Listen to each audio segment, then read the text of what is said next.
얼마 전 발생했던 이천 화재 사건을 기억하시나요? 6천억 원의 재산 피해와 소방관 사망자까지 발생했던 이 화재 사건처럼 지금까지도 화재 사건은 끊임없이 발생하고 있습니다.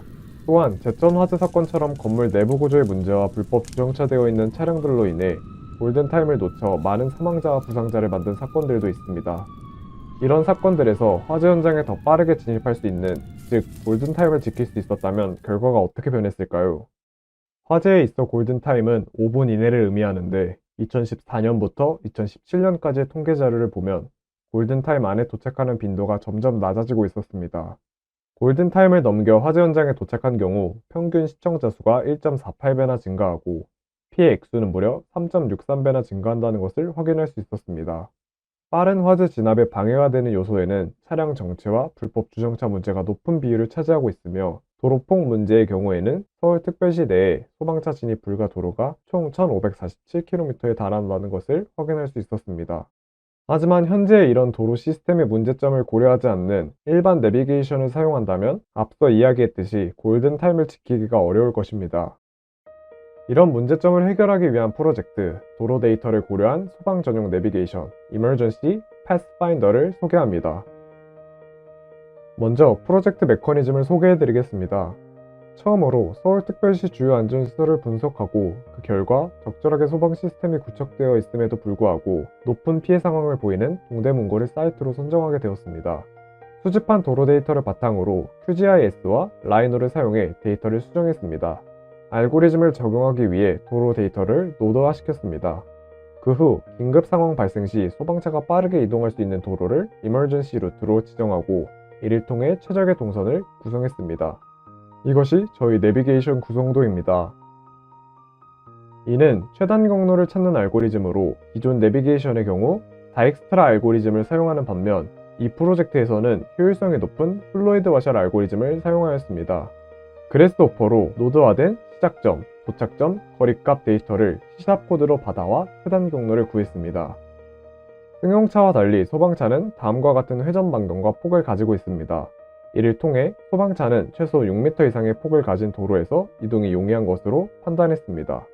하지만 이렇게 동선을 구성하였을 때 초반부터 협소도로를 지나는 것은 비효율적이라고 판단하였습니다.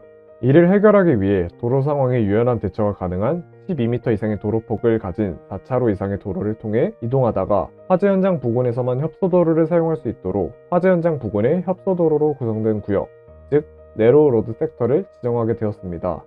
이렇게 소방차에 적합한 내비게이션이 어느 정도 완성되었습니다. 하지만 지금처럼 이머전시 루트를 사용한다면 섹터 외부의 4차로 이상의 도로에서는 주정차 문제를 관리하기 쉽고 주변 운전자들의 배려로 달려가는 데 큰 문제가 없지만 섹터 내부의 협소도로에서는 불법 주정차와 도로 관리의 어려움에 의해 여러 문제가 발생할 가능성이 높습니다. 이를 해결하기 위해 섹터 내부에서 최소한의 도로를 사용하면서도 모든 지점을 통과할 수 있도록 MST 알고리즘을 추가적으로 사용하여 이머전시 루트를 재구성하였습니다. 마찬가지로 그래스호퍼로 노드화한 시작점, 도착점, 거리값 데이터를 C샵 코드로 받아와 MST 알고리즘을 적용한 예시입니다. 본 프로젝트의 취지에 맞게 시작점의 경우 동대문구 소방서로 지정했고 도착점은 화재 취약지역 중 한 곳으로 선정했습니다. 화재 취약지역은 주택이 밀집한 구역에서 화재 발생 빈도가 높고 대처가 어렵다고 판단하여 QGIS로 뽑은 주택 밀집 지역을 화재 취약지역으로 선정한 후 내부에서 임의로 도착점을 뽑았습니다. 시작점과 도착점을 알고리즘에 넣어 실행한 후 나온 최적의 동선을 시각화한 모습입니다. 이때 타사 내비게이션과 동선이 다른 이유는 소방차의 특수성과 도로폭 등 다양한 변수를 고려하였기 때문입니다. 프로젝트 기대 효과를 렌더링과 함께 말씀드리며 영상을 마치도록 하겠습니다.